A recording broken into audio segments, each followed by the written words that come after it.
Hi అండి అందరికీ. Welcome back to my channel dream world Rishitha.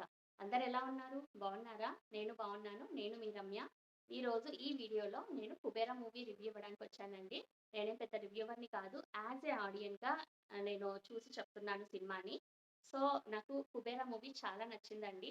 'Kubera' movie director ఎవరు కాదు, శేఖర్ కమ్ల గారు.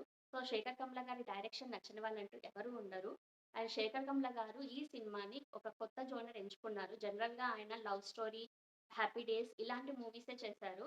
అండ్ లైఫ్ ఈజ్ బ్యూటిఫుల్ ఇలా ప్లెజెంట్ మూవీస్ చేశారు. బట్ ఈసారి కొత్తగా ఆయన ఒక క్రైమ్ డ్రామా రిలేటెడ్ స్టోరీని ఎంచుకున్నారు.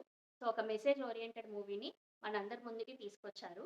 సో, ఆయన కొత్తగా చేసిన ప్రయత్నం సక్సెస్‌ఫుల్ అయిందనే చెప్పొచ్చు. తన 100% ఇచ్చారు ఈ సినిమాలో. ఆయన డైరెక్టర్‌గా ఈ కొత్త జోనర్‌లో 100% సక్సెస్‌ఫుల్ అయ్యారనే చెప్పాలి. అండ్ ఆయన స్టోరీ టెల్లింగ్ కానీ, స్క్రీన్ ప్లే కానీ, డైరెక్షన్ కానీ చాలా చాలా బావున్నాయి.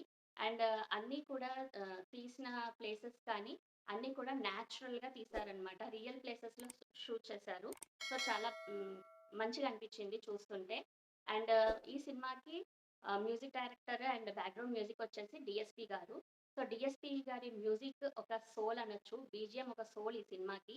సో, చాలా బావుంది బీజీఎము. మనల్ని స్టోరీలోకి అలా తీసుకెళ్ళిపోతుంది బీజీఎం అన్నది. చాలా చాలా బావుంది. సో, ఇది థియేటర్ ఎక్స్‌పీరియన్స్ చేస్తే గనక ఇంకా బావుంటుంది సినిమా. సో, నేను థియేటర్‌లో చూసాను. సో, నాకు చాలా నచ్చింది. అండ్ బీజీఎం అన్నది చాలా బావుంది ఈ సినిమాకి. సో, డీఎస్‌పీ గారు గూడా 100% సక్సెస్‌ఫుల్ అయ్యారు. అండ్ నెక్స్ట్ కాస్టింగ్ వచ్చేసి మన 'నాగార్జున' గారు, 'ధనుష్' గారు అండ్ 'రష్మిక మందన'. సో, ముగ్గురు కూడా వాళ్ళ వాళ్ళ రోల్స్‌లో చాలా బాగా చేశారు. అండ్ మెయిన్‌గా చెప్పుకోవాల్సింది 'ధనుష్' గారు. 'ధనుష్' గారు ఒక బెగ్గర్ క్యారెక్టర్ చేశారండి. ఆయన బాడీ లాంగ్వేజ్ గానీ, ఆయన చేసిన విధానం గానీ, ఒక చదువు రాని వాడిలా, ఒక బెగ్గర్‌గా ఆయన బాడీ లాంగ్వేజ్ అన్నీ కూడా చాలా పర్ఫెక్ట్‌గా చేశారు. అందులో లీనమైపోయి చాలా న్యాచురల్‌గా యాక్ట్ చేశారు. మన తెలుగు ఇండస్ట్రీలో 'నాని' గారు ఎలానో నేచురల్ స్టార్ అని, అలా నాకు తమిళ్ ఇండస్ట్రీలో 'ధనుష్' గారు ఒక నేచురల్ స్టార్ అని చెప్పుకోవచ్చు. సో, నెక్స్ట్ ఆయన రోల్ ఆయన చాలా పర్ఫెక్ట్‌గా చేశారు. అండ్ 'నాగార్జున' గారు ఒక సీబీఐ ఆఫీసరు. ఆయన పేరొచ్చేసి ఇందులో దీపక్ అనమాట. సో, ఆయన కూడా చాలా బాగా చేశారు. అసలు చాలా సాఫ్ట్‌గా చేశారండి 'నాగార్జున' గారు. చాలా కొత్తగా అనిపిచ్చారు ఆయన రోల్‌లో. అసలు కోపం అన్నదే రాదు. చాలా సాఫ్ట్‌గా చేశాడనమాట. చాలా బాగా అనిపిచ్చింది. సో, ఇందులో హీరో 'ధనుష్' గారా? 'నాగార్జున' గారా? అంటే అది సినిమా చూసి మీరే తెలుసుకోండి. ఇద్దరు హీరోస్ అనుకుంటే ఇద్దరు ఉంటారు. 'నాగార్జున' గారు కొంతమందికి సపోర్టింగ్ క్యారెక్టర్ అనిపియొచ్చు. కొంతమందికి హీరో అనిపియొచ్చు చెప్పలేము. సో, ఇద్దరు హీరోసే. ఇద్దరు చేశారు. అండ్ ఈ సినిమాకి హీరో ఎవరు అంటే నేను స్టోరీ అనే చెప్తాను. స్టోరీ చాలా బావుందండి. మనకు ఓపెన్ అవ్వగానే ఒక ప్లేస్ చూపిస్తారు. నేను స్టోరీ రివీల్ చేయను, లైన్ రివీల్ చేయను. జస్ట్ అలా చెప్పుకుంటూ వెళ్ళిపోతాను. నాకు ఇష్టం ఉండదు స్టోరీ లైన్ రివీల్ చేయడము అందరిలాగా. సో, మీరు సినిమా చూసి తెలుసుకోండి. సో, ఒక ప్లేస్ ఉంటుంది. ఆ ప్లేస్‌లో ఒకటి కనిపెడతారు. అది అది కనిపెట్టి విలన్‌కి చెప్తారు. విలన్ వచ్చేసి పొలిటికల్ వాళ్ళతో డీల్ చేస్తారనమాట. సో, పొలిటికల్ వాళ్ళతో హ్యాండ్ కలిపి అండ్ అక్కడ కొన్ని ట్రాన్సాక్షన్స్ జరగాల్సిన అవసరం ఉంటుంది. దానికోసము మన విలన్ నాగార్జునని అప్రోచ్ అవుతారు.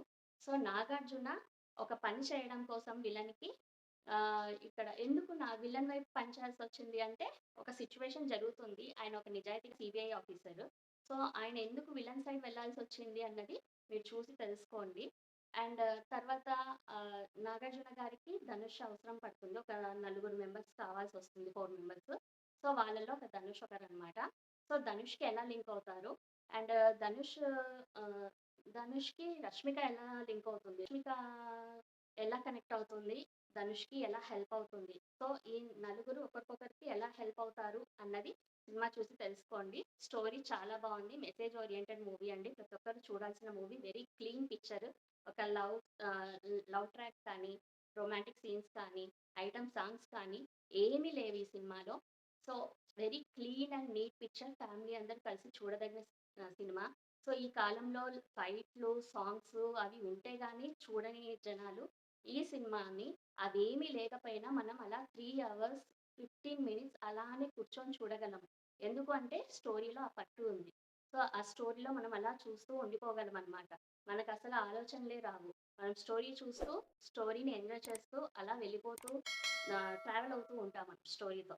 సో, చాలా very neat and clean picture. Family అందరూ చూడదగిన సినిమా. అండ్ ఇది థియేటర్‌లోనే చూడాలా? ఓటీటీలో కూడా చూడొచ్చు కదా మేము అని అనొచ్చు. సో, థియేటర్ ఎక్స్‌పీరియన్స్ చెయ్యాలండి. ఎప్పుడైనా ఒక మంచి సినిమా వచ్చినప్పుడు థియేటర్ ఎక్స్‌పీరియన్స్ అనేది చేస్తే బావుంటుంది. అండ్ ఒక మంచి సినిమాని మనం ఆదరించిన వాళ్ళమవుతాము. సో, ఇలాంటి మంచి సినిమాలొచ్చినప్పుడు మనం థియేటర్‌లో చూస్తే మన రెస్పాన్సిబిలిటీ మన తెలుగు ఇండస్ట్రీని మనము కాపాడుకున్న వాళ్ళమవుతాము. అండ్ అవతల వాళ్ళకి కూడా ఈ సినిమా ఎవరైతే తీశారో, ఎవరైతే నటించారో వాళ్ళకొక ఎంకరేజ్‌మెంట్ ఇచ్చిన వాళ్ళమవుతాము. సో, మంచి సినిమాలు ఎప్పుడో ఒకసారొస్తాయి. అలా వచ్చినప్పుడు మనం థియేటర్‌కి వెళ్లి చూస్తే బావుంటుంది అని నా ఒపీనియన్. అండ్ చాలా షార్ట్ అండ్ క్యూట్‌గా చెప్పాలి అంటే ఈ సినిమా గురించి very clean picture, message oriented movie and ప్రతి ఒక్కరు కూడా న్యాయం చేశారు. మనము డిసప్పాయింట్ అవ్వము ఈ సినిమా చూసి. కనుక మీకు నచ్చితే ప్లీజ్ లైక్ చేయండి. నా రివ్యూ గనక నచ్చితే వేరే వాళ్ళకి కూడా షేర్ చేయండి. అండ్ కొత్తగా చూస్తున్న వాళ్ళు ప్లీజ్ సబ్స్క్రైబ్ చేసుకోండి.